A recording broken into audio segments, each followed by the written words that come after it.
मेरे साथ इस वक्त मौजूद हैं पाकिस्तान की बड़ी मशहूर एक्ट्रेस हैं और प्लस ये कि सबसे इंपॉर्टेंट बात इनसे, क्योंकि इनकी आवाज़ सुनी जाएगी इसलिए हम इनके पास हैं। मुझे सबसे पहले बता दें, औरत मार्च के ख़िलाफ़ मैं बहुत कुछ सुनता हूँ, मुझे जस्ट उसके पॉइंट्स जो हैं वो हाईलाइट कर दें कि औरत मार्च क्यों ज़रूरी है।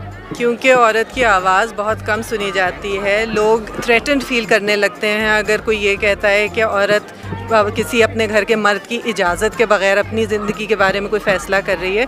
इस चीज़ को हमें नॉर्मलाइज़ करने की ज़रूरत है और जब तक औरत की प्रेजेंस पब्लिक में नॉर्मलाइज़ नहीं होगी उस वक्त तक हम इस चीज़ को बहुत मायूब या ख़राब या बुरा ही समझते रहेंगे। मर्दों के लिए तो हम कह देते हैं कि यार ये कर लें, अच्छी नज़र से देख लें, ये ना करें, ख़वातीन को जाने दे पाएँ।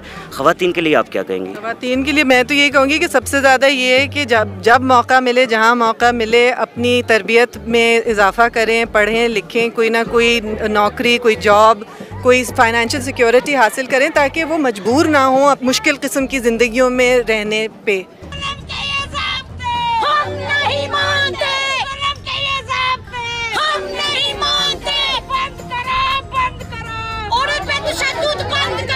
आपके पब्लिक पार्क्स के अंदर बच्चे, नौजवान ख़ास इस इरादे से आते हैं कि उन्होंने लड़कियों को छेड़ना है, उनको देखना है, उनकी वीडियोस छुप छुप कर बनानी है, उनकी तस्वीर बनानी है और किसी भी तरीके से उनको तंग करना है। तो सबसे पहले तो एक ये पहलू जिसके ऊपर कोई तवज्जो नहीं देता कि पब्लिक पार्क्स जो कि पब्लिक के लेजर के लिए हैं, उनके इन्जॉयमेंट के लिए हैं, वहाँ पर पब्लिक को बहुत परेशान किया जा रहा है। इस पार्क में ऐसे वाक़यात बेतहाशा होते हैं। ये तो खुदा का शुक्र है कि कोई एक वाक़या इस तरीके से सबके नज़रों में आ गया। हमेशा ये भी कहते हैं कि जी हमें बराबरी दें, हकूक़ दें, लेकिन what I believe most important इस वक्त क्या है?